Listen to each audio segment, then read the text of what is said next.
नमस्कार, आप देख रहे हैं रफ्तार टाइम न्यूज। देश और दुनिया की तमाम बड़ी खबरों के साथ मैं हूं हेमलता। कट्टर सोच नहीं युवा सोच। कांग्रेस पार्टी के एक विज्ञापन में ऐसा मैसेज देने वाली हसीबा अमीन पॉपुलर तो हुई, लेकिन उन्हें भी ऐसी ही कट्टर सोच का सामना करना पड़ा। टीवी पर यह विज्ञापन आने के बाद दूसरे दिन से ही उनके पास परेशान करने वाले फोन कॉल और मैसेज आने शुरू हो गए। दरअसल ट्विटर और फेसबुक पर उनके खिलाफ एक कैंपेन शुरू हो गया था, जिसमें दावा किया गया था कि हसीबा करप्शन में शामिल रही हैं और इस मामले में जेल भी जा चुकी हैं। कैंपेन वायरल की तरह फैला और उन्हें सफाई देने के लिए सामने आना पड़ा। हसीबा ने कहा कि जेल जाना तो दूर, उनके खिलाफ पुलिस में कोई शिकायत भी दर्ज नहीं है। वो LLB स्टूडेंट हैं और गोवा NSUI की प्रेसिडेंट भी हैं। इन आरोपों में कोई सच्चाई नहीं है। हसीबा इस बात से भी इनकार करती हुई दिखाई दी और उन्होंने कहा कि गुमनाम ट्वीट और फेसबुक पोस्ट शुरू हो गए हैं, जो कि बहुत ही गलत बात है और इस कैंपेन को विपक्षी पार्टियों के वॉलंटियरों और समर्थकों ने बिना जांचे शेयर करना शुरू कर दिया है। पहले 2 दिन तक तो वो इसे नजरअंदाज करती रही, लेकिन जब बात हद से बढ़ गई तो उन्होंने मीडिया में आकर इसका विरोध किया। कांग्रेस नेता अजय माकन भी इस कैंपेन की निंदा कर चुके हैं। भाजपा और कांग्रेस के खिलाफ सपा, जदयू, बीजद और वामदल सहित 14 दलों का वैकल्पिक मोर्चा खड़ा करने की कोशिश के बीच एक नया विवाद खड़ा हो गया है। भाकपा प्रमुख AB वर्धन ने अन्ना द्रमुक प्रमुख जयललिता से मुलाकात के बाद उनके प्रधानमंत्री बनने की उम्मीद जता दी है। राष्ट्रीय स्तर पर अपनी बड़ी भूमिका की महत्वाकांक्षा पाले कई क्षेत्रीय नेताओं को इस पर गंभीर ऐतराज हो सकता है। जयललिता ने अन्ना द्रमुक भाकपा गठबंधन की घोषणा की। चेन्नई में भाकपा और अन्ना द्रमुक नेताओं के बीच मुलाकात के बाद दोनों पार्टियों ने संयुक्त प्रेस कॉन्फ्रेंस कर राज्य में लोकसभा चुनाव मिलकर लड़ने का ऐलान कर दिया।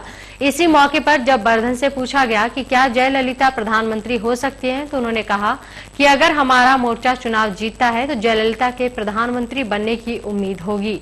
हालांकि बाद में उन्होंने कहा कि इसका मतलब ये नहीं है कि वो संभावित मोर्चे की ओर से प्रधानमंत्री उम्मीदवार हैं।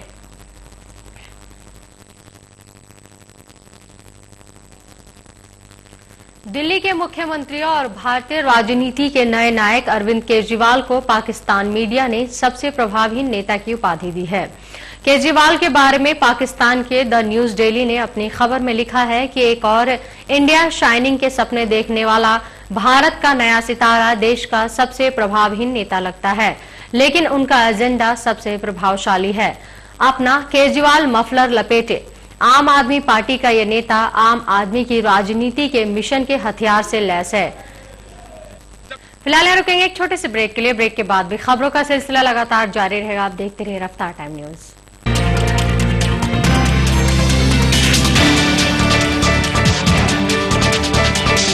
ब्रेक के बाद आपका स्वागत है और अब बात करेंगे पटना की। पटना में अखिल भारतीय महात्मा फूले समता परिषद ने स्वर्गीय जगदेव प्रसाद की जयंती मनाई। इस मौके पर परिषद में राष्ट्रीय अध्यक्ष छगन भुजबल ने स्वर्गीय प्रसाद को पिछड़ों की लड़ाई लड़ने वाला नेता बताया।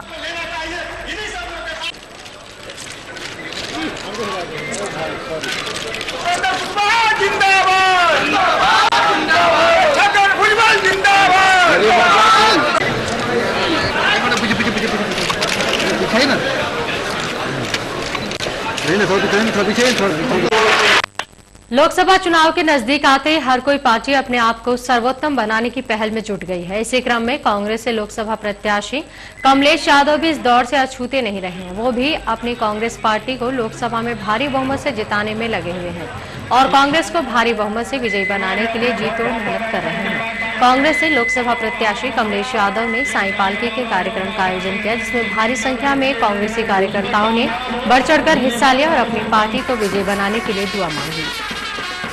प्रदेश के विकास और उपलब्धियों को जनता तक पहुंचाने के लिए समाजवादी पार्टी ने प्रदेश भर में साइकिल यात्राएं शुरू कर दी हैं। ये यात्रा 7 फरवरी तक चलेंगी।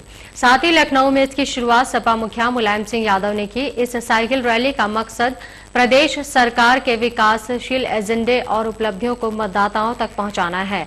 साइकिल यात्रा का सिलसिला 7 फरवरी को थमेगा। आपको बता दें कि 3 दिन पहले ही सपा सुप्रीमो मुलायम सिंह ने लोकसभा चुनाव में साइकिल दौड़ाने की जिम्मेदारी मंत्रियों को सौंपी थी। मंत्रियों को 1 फरवरी से गांव गलियारे में साइकिल यात्रा कर सरकार की योजनाओं को जनता तक पहुंचाने का फरमान दिया गया था। तो मेरे साथ इस बुलेटिन में बस इतना ही। फिलहाल इसके साथ मुझे दीजिए इजाजत। नमस्कार।